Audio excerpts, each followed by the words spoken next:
দেশ আজ এক সংকটময় সময় অতিক্রম করছে।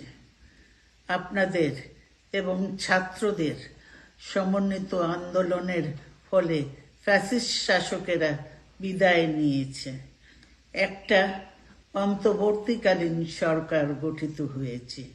তাদের কাছে জনগণের প্রত্যাশা, রাষ্ট্র মেরামতের ন্যূনতম সংস্কার দ্রুত সম্পন্ন করে গণতান্ত্রিক ব্যবস্থায় ফিরে যাওয়ার জন্য সকলের কাছে গ্রহণযোগ্য একটি নির্বাচন অনুষ্ঠান সম্পন্ন করা।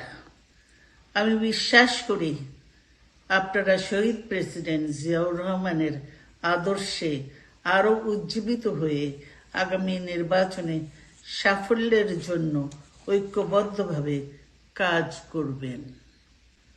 এমন কোনো কাজ করবেন না যাতে আপনাদের এতদিনকার সংগ্রাম, আত্মত্যাগ বিফলে যায়।